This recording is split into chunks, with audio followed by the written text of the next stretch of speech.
I'm also joined in by Mr. Lalit Ambadar, who's a Kashmiri activist. He's now on the broadcast with us. Lalit, as you heard Sushant make some very valued observations. We're talking about why are these killings, the targeted killing, we're looking at, of course, the 9th targeted killing in the valley. Where are the lapses in the security apparatus? All right, we're also getting in some very crucial reactions from the location. Let's also listen into those reactions first. Kisko? सिर्फ बागस मज काम करान माल वसान सेब वसान माल बागस मज गम तत बीत नफर कि तम कुल चटान कम तान आय तमो दित फायर 10 बजे क्या कम प्रेन पे योर गोत पे योर जुम पम गमित कह बसकिंदा ओत्रस गो ना सह बचो बाल बाल ब्या बाल जी गर ये सह बचो बाल बाल सह मिलकट कम कर पानी पितर बोय. All right, Lalit, what I can of course feel, and when we are hearing those reactions coming in from the common man in the valley, there's a lot of anger, there's fear, they are not safe. We've also heard other Kashmiris say that we have to step out of our houses to fend for our livelihood. How does one feel safe in the valley? I know that there's a serious crackdown in the valley. We read of encounters on a daily basis. There are security sort of wins happening as far as those encounters are concerned. But how does one prevent such targeted killings? See, I think there is an absence of understanding of what India is on hand in Kashmir. It's terror-infested, pan-Islamism-inspired, expansionist Kashmir Jihad. Is part of the same Islamist arc that arises from Middle East, traverses Afghanistan, Pakistan. Kashmir is the Himalayan end of it. And remember it, Kashmir Jihad is part of the same Ghazwa-e-Hind war that began 1,000 years ago, and it was its biggest achievement in 1947 when it stole the land of India and created Pakistan. Kashmir is mere passage to capture Lal Killa. Please understand that. And I see total absence of it in our security establishment about it. We have a very tight security grid prevailing in Kashmir, no doubt about it. But Kashmir Jihad is involved into a hybrid war. They are going to target you wherever you find a breach. And this is no consolation. There are very few terrorists left. I see many scholars saying that there are a couple of hundred terrorists left in Kashmir. But that's no consolation, because you have to understand how many potential terrorists are there. These jihadis, terrorists, do not live in camps. They don't live in jungles. They don't live in mountains. They live in neighborhoods, local houses. Right. They just walk out of a house, target a Hindu, kill him, kill her, and walk away into another house.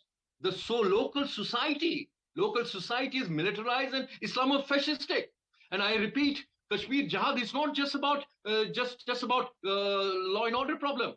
And I also understand Mr. Sushant Sarin was referring to that Muslims are being targeted. Listen, this is a fact.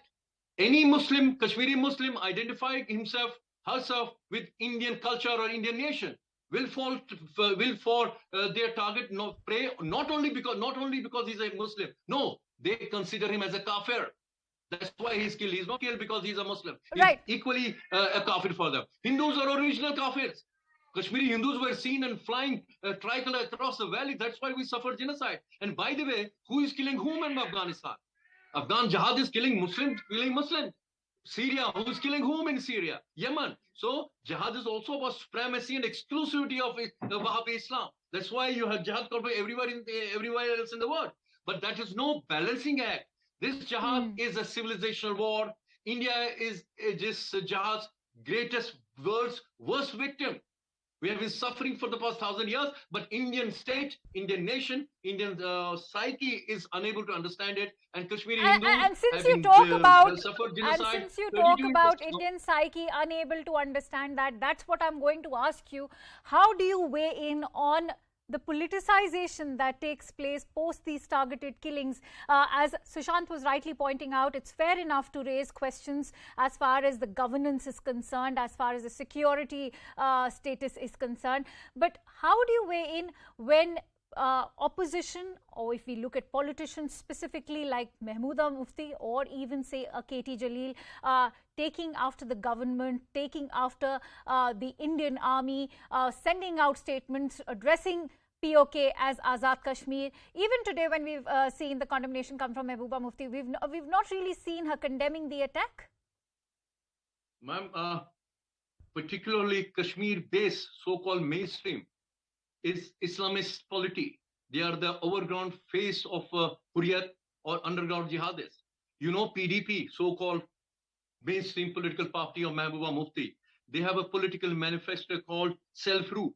On top of the agenda is joint mechanism of governance over Jammu and Kashmir by Pakistan and India. And national conference, greater autonomy. What is it all about? It's about creating a distance between Delhi and Srinagar while closing in distance with Pakistan. They are openly saying about it. Kashmir is a Muslim majority state and Pakistan se rishta kya la ilaha illallah. Kashmir mein rehna hoga, Allah Akbar kehna hoga.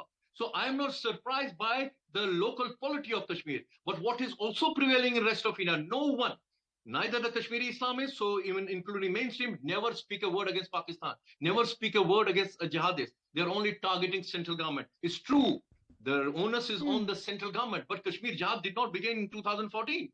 And it's not being managed because, as I say, the local BJP unit of Bharatiya Janata Party of J&K unit, Parivar, and local bureaucracy and sections within North Bloc, they continue with the same policy of the successor government. If you have to retain Kashmir, you will have to hand it over to the Kashmiri Islam. Right. That's the doctrine they are following. Not even once has government of India acknowledged that what Kashmiri Hindus suffered was genocide. Not even once. They don't even say it's jihad. They say it's ikka dukka. Mr. Sareen would agree with it. Balakot was Pulwama. Just one Fidayan. So Shad, if I could bring you in on this. It was an act of war. And even one Fidayan enters a Kashmiri Hindus camp there. They can kill hundreds. And we think that we have seen Tiranga across the valley. Don't forget, the security grid, internal security grid is very tight. Right. That's why you are able to see those voices, they are raising the flag. Otherwise, fair enough. So